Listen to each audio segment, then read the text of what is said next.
Bonjour tout le monde, bienvenue à cette nouvelle capsule d'écoute agricole des Laurentides. Émilie Lamarche, travailleuse de rang. Mon sujet aujourd'hui, comment prendre soin de nous lorsque nous sommes un proche aidant. Prendre soin de quelqu'un d'autre, ça peut être gratifiant, mais ça peut aussi être très demandant. Particulièrement quand on parle de proche aidant, parce que la personne qu'on aide, qui a besoin de soins, qui peut être en démence ou qui a perdu ses capacités, c'est souvent un parent, une personne très proche de nous. Donc, ça peut impliquer beaucoup d'émotions. Dans un contexte agricole où on n'a déjà pas beaucoup de temps, on travaille beaucoup, c'est d'autant plus difficile de conjuguer les deux. Souvent aussi, ce qu'on voit, c'est que les agriculteurs deviennent proches aidants pour un parent. Un parent qui souvent s'est investi beaucoup dans l'entreprise, dans la famille, etc. Donc, on se sent un peu redevable. Mais comment on peut, souvent on le fait par obligation, mais comment on peut prendre soin de nous à travers de ça? Donc, le premier conseil, ça serait de partager les rôles et les responsabilités. C'est pas parce que la personne malade demeure chez vous que vous devez faire tout à 100%. Donc, n'hésitez pas à impliquer vos proches, vos frères, vos sœurs, les gens autour de vous qui pourraient prendre certaines responsabilités, comme les rendez-vous médicaux, par exemple, ou aller pour certains soins, des choses comme ça.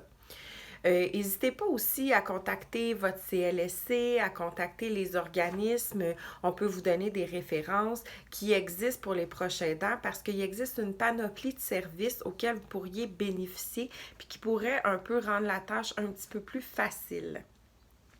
Deuxièmement, bien, verbalisez ce que ça vous fait. D'être un proche aidant.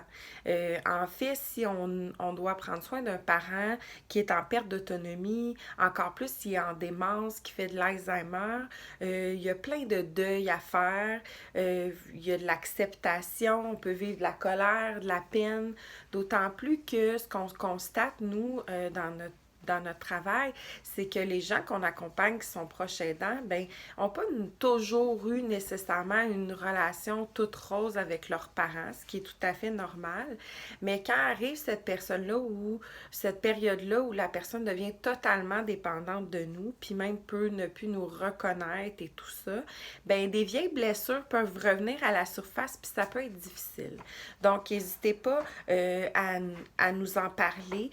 Nous, on peut vous aider aussi vous référer à des organismes, des groupes de discussion pour les proches aidants, des suivis individuels, avoir de l'information aussi pour mieux comprendre ce que vit mon parent malade, comprendre la maladie, etc.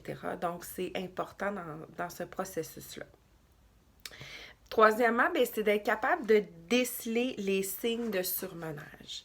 Donc, pour vous, comme proche aidant, si vous avez une perte d'appétit, trouble du sommeil, vous êtes plus irritable, vous vous sentez prisonnier de la situation, ça vous fait vivre beaucoup de frustration, vous avez l'impression que vous ne pouvez plus vivre votre propre vie ou répondre à vos propres besoins.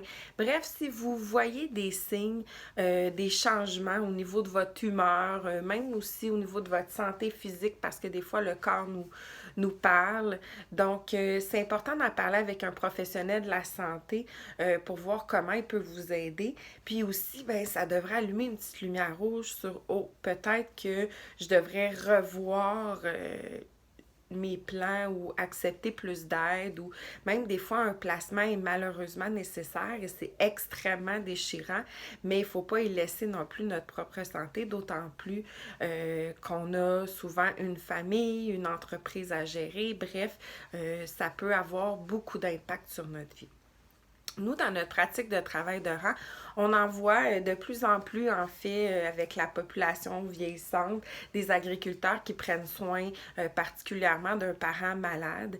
Puis malheureusement, ben quand ils arrivent à nous contacter, souvent ils sont en épuisement, ils ont des gros signes de dépression ou des fois ils nous contactent suite au décès parce que là, ils étaient tellement focusés sur la tâche à prendre soin de la personne malade que là, c'est après qu'ils tombent et ça peut être assez catastrophique. Donc, n'hésitez surtout pas à aller chercher de l'aide ou même à juste besoin de jaser, de ventiler ou besoin de ressources, ça va nous faire plaisir de vous aider. Je vous souhaite une belle journée. Au revoir.